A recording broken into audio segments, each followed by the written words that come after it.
So una, papasok po na yung UGV or R100 sa loob ng area. Okay. Para doon siya mag-umpisa.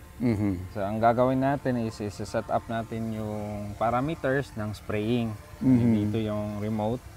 So nandito sa screen, pwede natin kontrolin kung gaano ka lakas yung pump, yung tulak ng liquid, and then yung air, tulak ng hangin para sa spraying.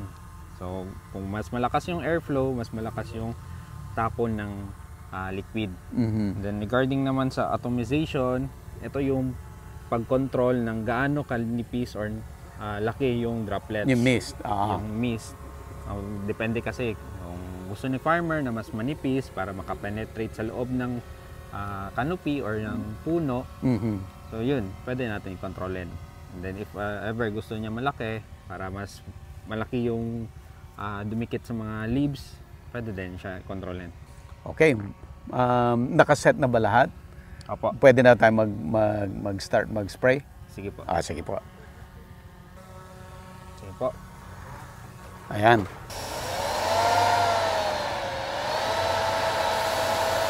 Yun.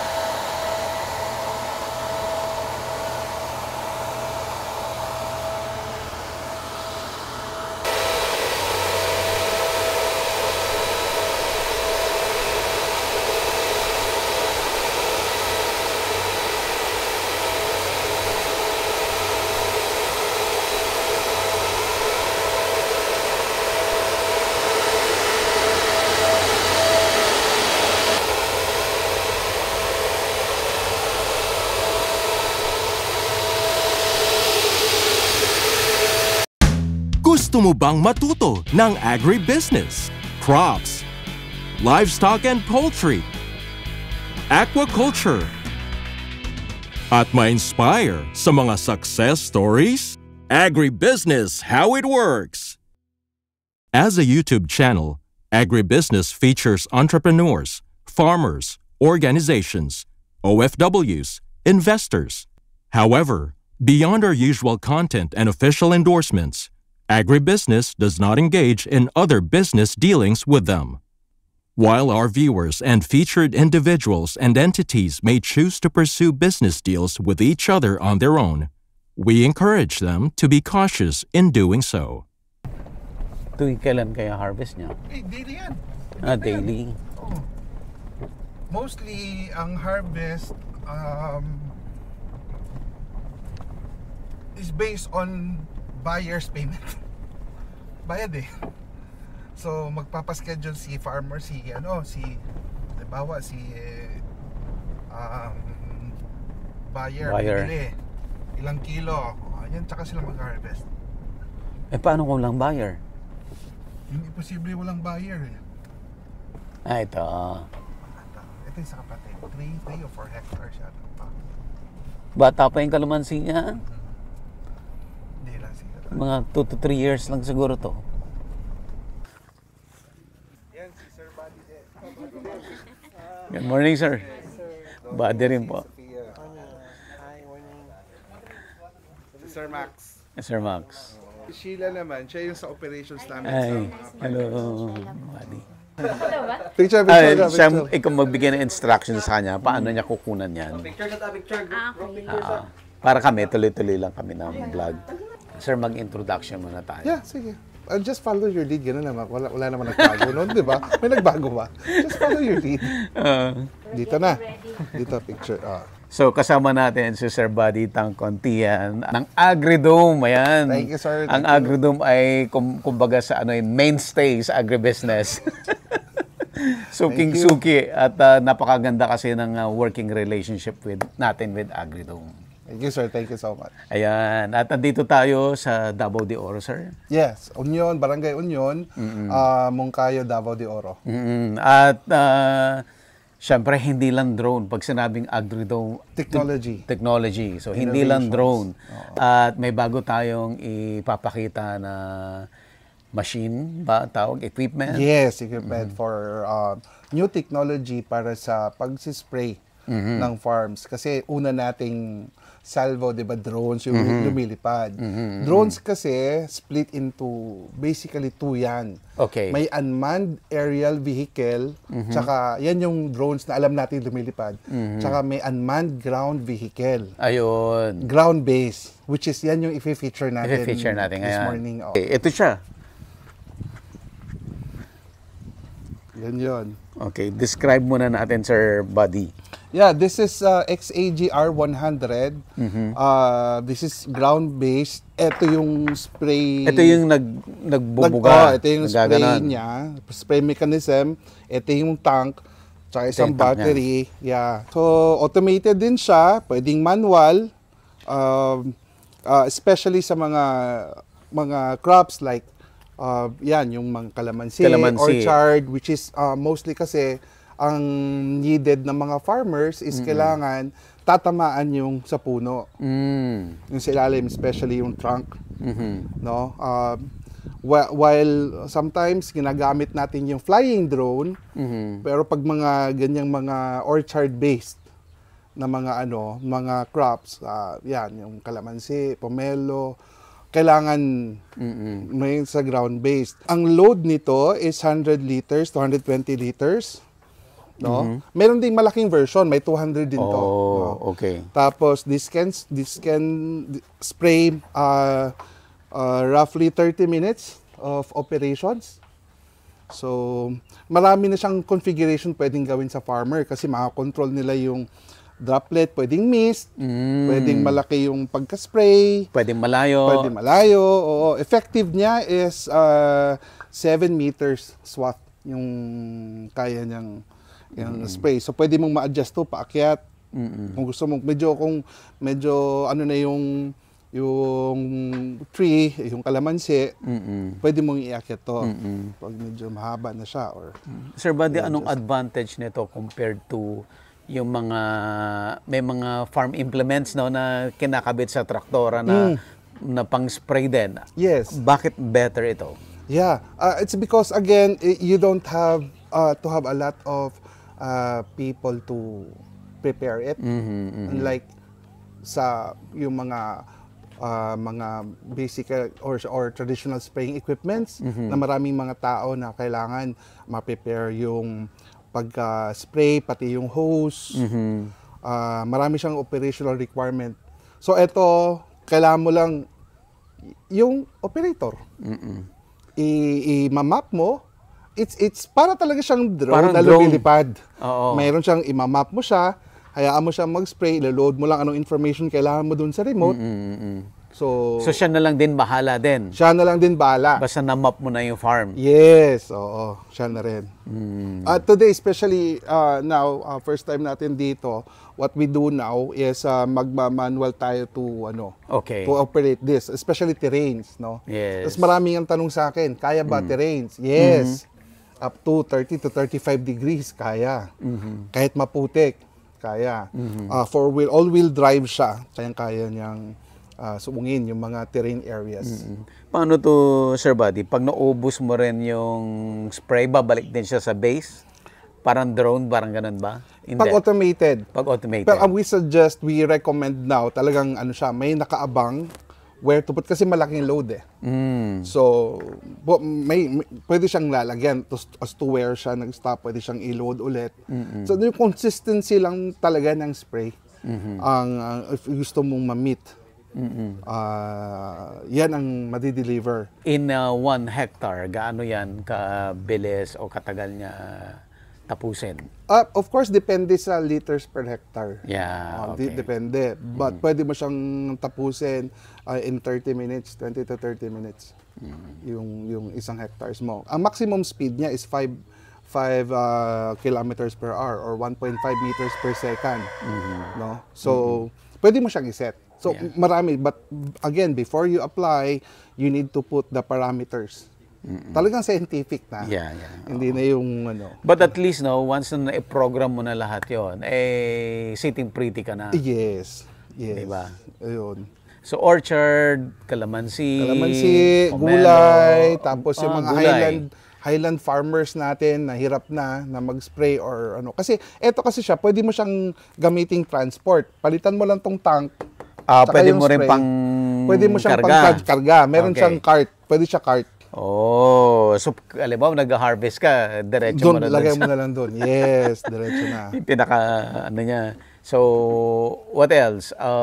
Dragon fruit, probably. Yes, dragon fruit. Yes, of course. Dragon fruit. Yung mga, for example, ground-based vines na type, like for example, ampalaya, pipino, na kailangan sa ilalim, tatamaan niya. Pwede siya. Kasi hindi naman siya ganun kalaki. Ang width lang niya, nasa 0.8 meters lang. Standard distance ng mga patanim ng difference, distance nila nasa mga 1 to 1.5. So, talagang papasok siya sa loob. Okay, so before natin gamitin to, sir, ipakilala natin yung the rest of the team at itong owner ng farm kung asan tayo magde-demo ngayon. Yes, sir. Okay. Yeah. Si Sir Max, Sir Max. yeah, he owns this calamansi plantations. And we have Ayan also who operates the... Ayan, si Ayan mag-ooperate. Yan. So, yan, we are honored na nandito si Sir Max. Bumabiyahe pa. So, yan, mga ano yan, forward thinker and progressive farmers kasi natin. Oo, sila yung mga gustong mauna. Oo, yan yung tipong naghahanap talaga ng innovation. Sila yun. Sir Max, Yes, sir. paano na-introduce yung R100 sa inyo? Na-introduce sa akin ni Sir Marjun ng AgriDome. Kasi ang tinatanong ko sa kanila una, yung aerial. Sabi niya, sir, meron ako mas mabuti, mas better na equipment. Sabi ko, ano yun? Sabi ko, kasi ang usual nakikita natin si aerial.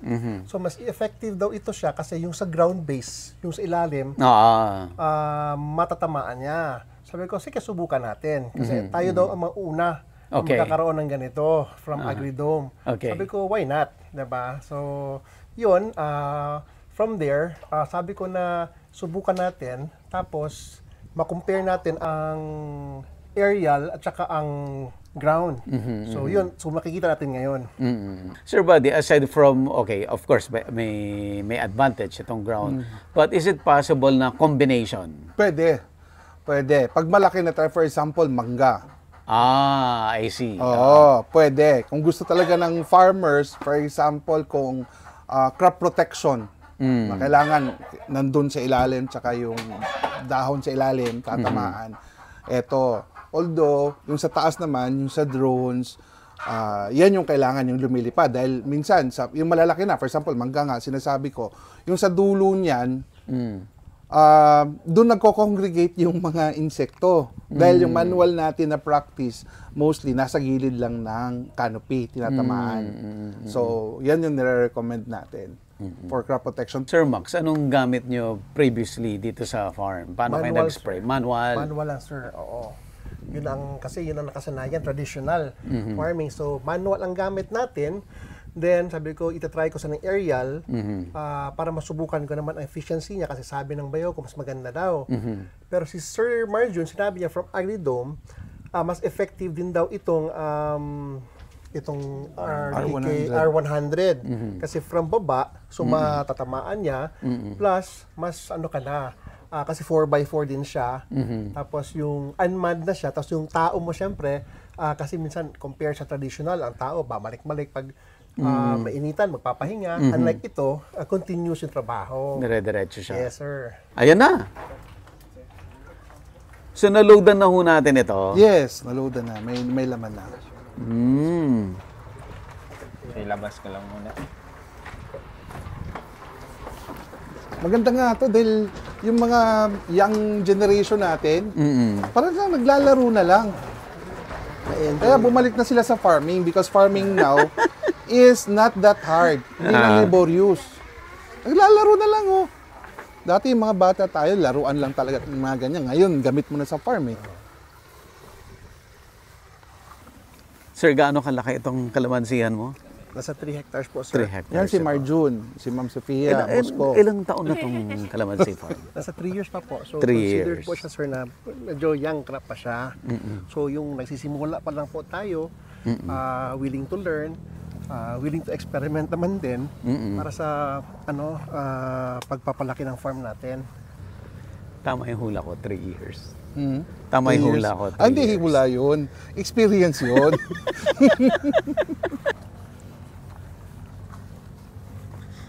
Anong pangalan ni pilot natin, sir? Ayan. Ayan. Yes po. Ikwento mo sa amin kung anong gagawin natin. Paano mo pa-start.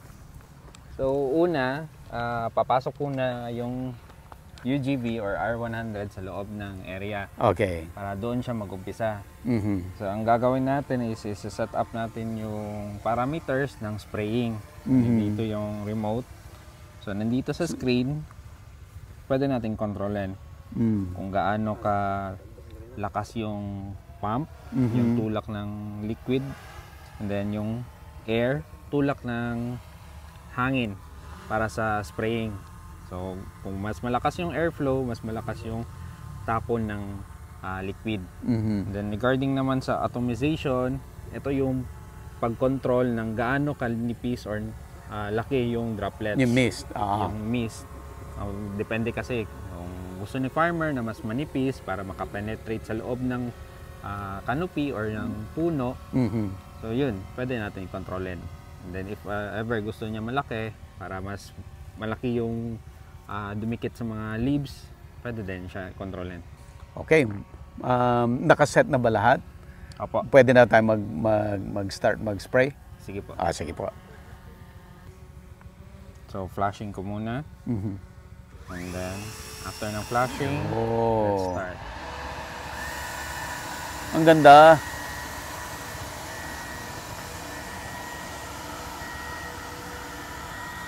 Galing baba, pataas. Pataas. So nakikita ninyo merong uneven na terrain, nakakaya naman ng R100.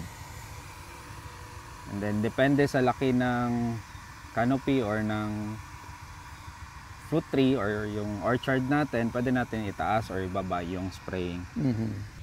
Pwede mo siyang pwede mo siya i-customize, sir. Yung height niya tsaka yung SWAT niya, yung sabog niya. Ang droplet, pwede mo rin i-customize.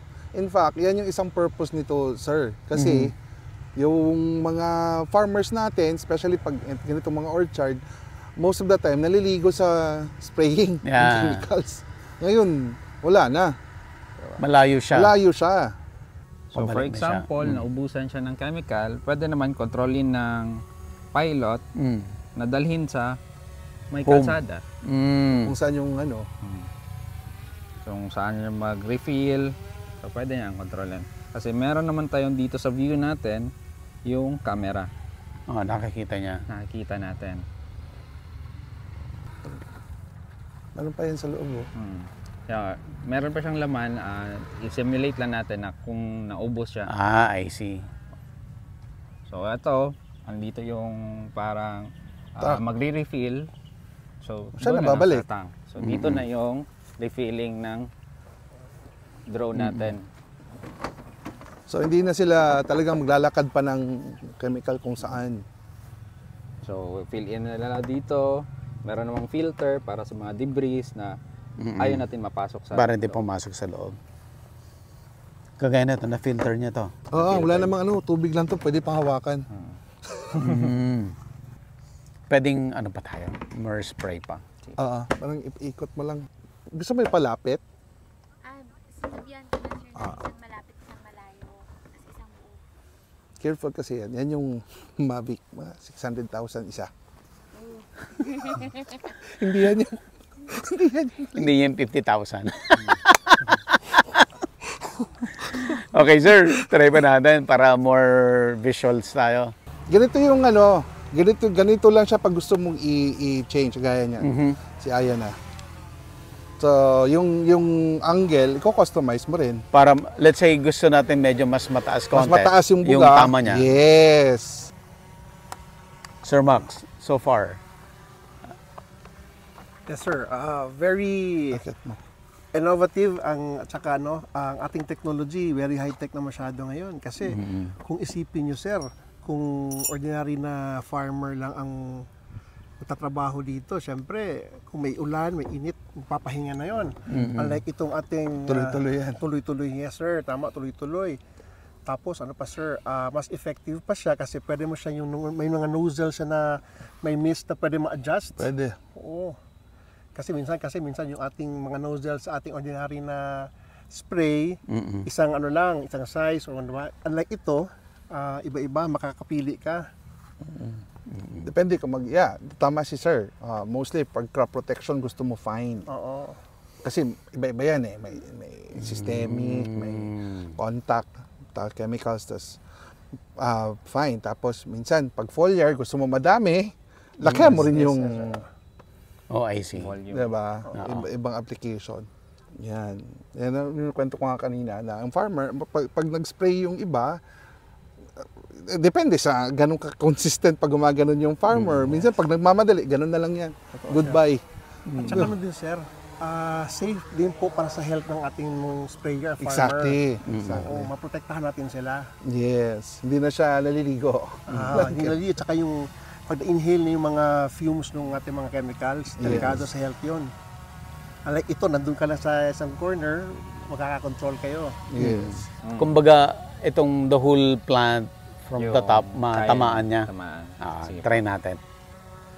Sige po. Ayan. Talagang bungkag yan, baka itong bungkag yun. So, flashing again. Butdan na lang ng sulod.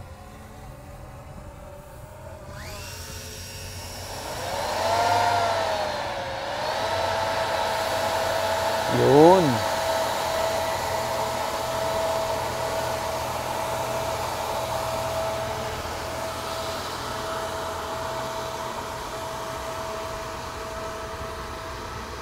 Yan ba, Sir Buddy?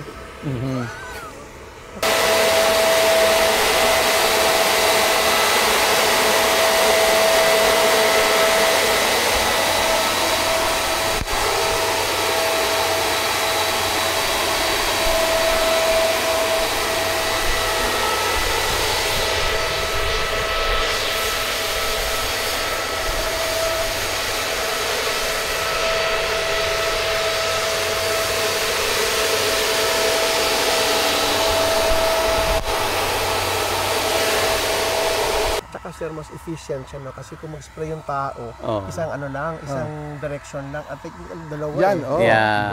Buo. So isang daan siya, dalawa agad yung niya. Yes. Tapos mas marami pa yung... Side by side, tatamaan buo. Kasi pag imikot mo yan dyan, kasi minsan pag nag-spray, ganun, ilan lang yung, hindi naman yung buo yung spray yan. Unlike siguro kung ang sprayman mo, iikot niya buo. Di ba? Hindi eh. So side by side lang yan. Daanan lang yan minsan eh. Nainit na, tanghali na, so alis na. Kumbaga, pag dito, yung half, tinamaan niya. Paglipat niya sa kabila, yung half, buo. para buo. Yan, nabuo mo yung canopy. Yan yung accurate na siya. Yung canopy cover niya.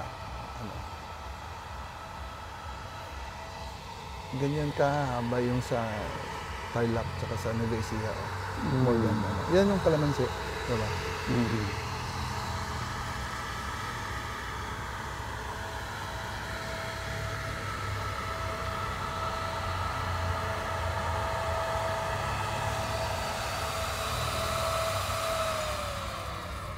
Nice. Kahit terrain kayang-kaya.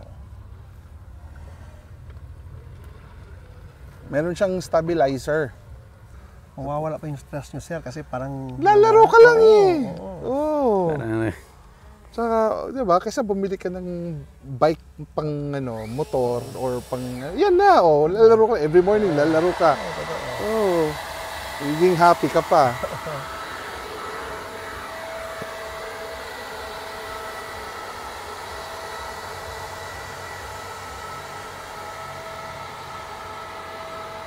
ayos lang na siya lumapit kasi water lang naman, sir?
Wala na? Wala ka na? Wala na po. Mag-refill muna tayo. Tara, mag-refill tayo. Highway farmer ang tawag doon. Highway pa. Nasino ka lang eh. Diba? Pero gusto ko makita yung actual na refilling. Yan. Gusto ko makita. Yung alin? Yung refill nung ng